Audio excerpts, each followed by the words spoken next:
Let's have a look at the different teams here. South Africa's team quite strong. They have the world's number one batsman, the world's number two batsman, and the world's number one bowler.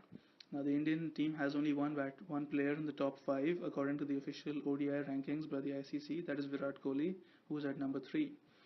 Now let's have a look at the averages of the batsmen. You can see Rohit Sharma and Shikhar Dhawan have lesser averages than the South African opening pair. Hashim Amla's average of 56 is just exceptional. India's number three run accumulator Virat Kohli is better than Francois Duplessis, who has a average of below 34. Now Dhoni comes in quite late, hence he has a high average due to not outs. And but you can see that AB de Villiers, also the wicketkeeper captain of the other team, has an exceptional average and is in exceptionally good form. So I have to give the edge to AB de Villiers over Dhoni. The sloggers Jadeja and Rahane have terrible averages, terrible records, and are both in bad form. While David Miller and JP Duminy are just exceptional sloggers, Duminy plays the role of disaster recovery as a backup plan, and David Miller is possibly the best slogger in the business. In my opinion, the second best after Glenn Maxwell. He is a delight to watch. So, if we have a look at the best of both batting lineups, we see that only one Indian batsman has made it into the top six. So, five out of the top six are South Africans. You can see that South Africa clearly has the edge in terms of batting. Now, the likely man of the match for me will be AP de Villiers. He's the captain, he's the wicketkeeper, amazing fielder, a great athlete. You can see his strike rate, batting strike rate is exceptional, average is unbelievable, his experience is vast. He's been in India for the IPL. He's very innovative. He's uh, he's just got this. He can play throughout the dial, 360 degrees of the cricket field, put the ball wherever he wants. Now let's have a look at the player to watch. If you're a fan of watching good cricket, watch David Miller. Exceptionally talented, the number 10 of South Africa, the number 10 of the Kings 11 Punjab.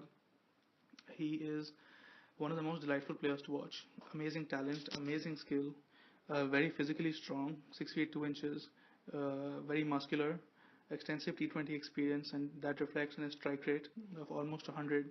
He has logged 138 runs not out in his previous World Cup match. Feast your eyes on the best six hitter in the world today. Huge sixes, the biggest six hitter, the most proficient six hitter, and an extremely attractive batsman to watch. Apart from physical strength, note his technique. He uses centrifugal force to get the bat horizontal and then turns the bat on the ball rather than pushing it straight. Obviously, he has a long handle as well, but what he does is he swings the bat and snaps the wrist shut rather than pushing it forward. So, by snapping the wrist shut, he gets centrifugal force and the ball launches at a tangent. So that's the main weapon that he has. It's similar to a single hand backhand of a tennis player. You see how they get so much speed on the left side? So when they hit a backhand, they snap the wrist shut to get the centrifugal force. You can see the bat swinging sharply from right to left. The other thing that he does well is he gets down. He bends his knees and gets low. When he gets low, he hits the ball with a horizontal bat rather than a vertical bat. The horizontal bat negates the lateral movement, so the swing and seam then become irrelevant. So he always plays with a very horizontal bat, even if the ball is quite full. So it's always the pull type shot because the bat is horizontal. When the bat is horizontal and parallel to the ground, swing and seam become irrelevant. So you can see how low his knees are. He gets low, and that was quite a full delivery, but he's hit it with a horizontal bat, and he's actually hit it over the tree, out of the ground, and simply massive sixes. The MCG is a huge ground, 80 meters in radius. So he's one of the few players who can clear it. So I don't see any of the Indian players clearing the MCG. But if you want to 80-meter six, you want to see David Miller hitting it maybe even into the second tier. Now, let's have a look at the bowling. You'll see the averages of the South African bowlers are 25 and below, and for the Indian team, they are 25 and above. The economy rates are quite similar, but the averages are so different that you really can't compare the bowling attacks. Now, there is a weakness in the South African bowling attack. Morne Morkel relies on height to get bounce. There is not much bounce at the MCG, so he can be a weakness. Imran Tahir relies on spin. The Indian batsman can play spin quite well. Vernon Philander is an all-rounder who sometimes can be taken to task. His ball doesn't land that fast, and if the batsmen are aggressive, he can be beaten. So apart from Dale Steyn, the other bowlers can be beaten if the Indian batsmen are very positive. Now let's have a look at the prediction. The likely outcome is that Dhoni will bowl first in the hope that South Africa may falter in their batting.